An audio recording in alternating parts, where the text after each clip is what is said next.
En 2008, le monde a connu sa pire crise économique depuis la Grande Dépression de 1929. Étonnamment, tout a commencé avec une chose en apparence simple, des prêts immobiliers accordés à des Américains qui n'avaient pas les moyens de les rembourser.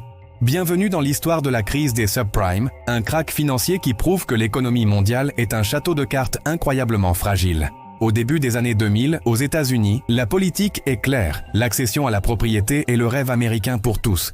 Pour y parvenir, les banques se mettent à accorder massivement des prêts hypothécaires, y compris des subprimes. Qu'est-ce que c'est? Ce sont des crédits à haut risque, destinés à des ménages avec de faibles revenus ou un mauvais historique de crédit. Le genre de prêt qu'on n'aurait jamais dû accorder.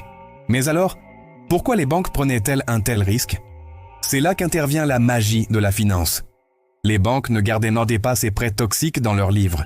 Elles les découpaient en morceaux, les mélangeaient avec des milliers d'autres prêts, des bons comme des mauvais, pour créer des produits financiers complexes qu'on appelle des CDO ou Collateralized Debt Obligations. Ce processus, c'est la titrisation.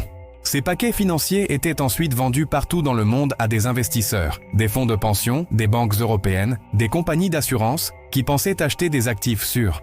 Le pire dans tout ça, c'est que les agences de notation, celles qui sont censées évaluer le risque, ont attribué la meilleure note possible, AAA, à ces paquets remplis de dettes pourries. Pourquoi? Parce que le système était trop profitable pour tout le monde. Les banques touchèrent des commissions, les agences de notation étaient payées pour noter.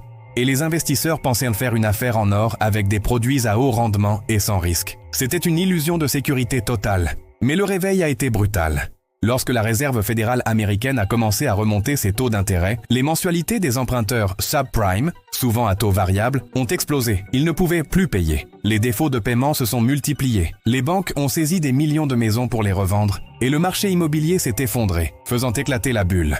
Soudain, ces fameux CDO basés sur les prêts immobiliers ne valaient plus rien. Les banques qui en détenaient des milliards dans leur bilan se sont retrouvées au bord de la faillite. Le moment choc, c'est septembre 2008, avec la chute spectaculaire de la grande banque d'affaires Lehman Brothers. La panique est devenue mondiale.